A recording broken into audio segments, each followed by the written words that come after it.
Hi, and welcome to my presentation. My creative representation is a butterfly, and that's because my theory is called the butterfly theory. And what it's about is that it focuses on instances in your life that can change the course of your future. They can seem small and almost irrelevant, but they can have a profound impact in your life and in how you can turn out to be in the future. My first life experience is when I first fell in love with football soccer. Um, I was 6 years old and I heard a ruckus coming from the living room. And when I went to check it out, it was my dad and some adults getting excited over a match. And I decided to stay to see what the fuss was about. And after the game was over, I just fell in love with the sport, and I became a huge soccer fan after that. This moment had a big impact because back then I was really into cars. I loved my Hot Wheels toys, and that was because of my cousins. And my cousins, one of them grew up to become a mechanic, and the other one grew up also well versed in cars, more so than I was. Um, but for me, I started to lose interest in cars because of soccer, and I just became enamored with the sport, and I started following it almost religiously, and I bought all the jerseys.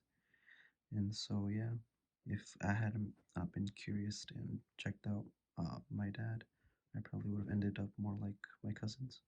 So that's how it relates to my theory.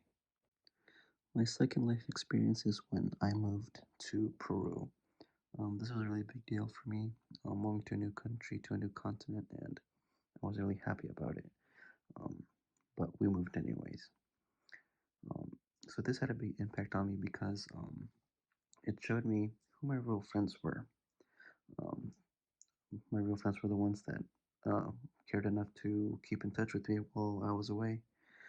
And I did eventually return to Illinois when I tried to reconnect with my old friends that didn't keep in touch. I just found that they didn't seem to really care, and that they weren't that interested in hanging out with me anymore. So I guess going to Peru saved me a lot of trouble from finding out that I had bad friends, and also in a smaller sense, it brought in my palate and made me less of a picky eater as I was introduced to new foods. And I'm more open-minded when it comes to new foods. My final experience is when I decided to quit band. I struggled with quitting band because I'd been there for a long time and all my friends were there, but I really want to pursue filmmaking and get more into cameras. And eventually I did, and I started getting more into cameras.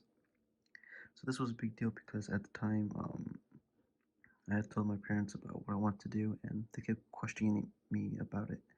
And soon enough, I started questioning it myself. But when I left band and started getting more into cameras and editing production, I realized that this is what I wanted to do with my life, and that's why I'm majoring in film now. So yeah, that's how it relates to my butterfly theory. So my theory is similar but also kind of different to Erickson's psychosocial theory of development. They're similar in that they both require social interactions, conflicts, and experiences. The difference is that mine require only short instances that can seem minor, while Erickson's theory requires a more sustained influence to make a change. They're also different because my theory is more spontaneous, where anything can happen at any given moment, while Erickson's theory is more structured, with specific moments happening within a specific time. I think my butterfly theory will have a huge impact in my life since anything can happen at any given moment. Something might happen that could make me change my major, or it could make me drop out of college. Anything could happen that can change my point of view and the trajectory of where my life goes. So I think it will have a big impact.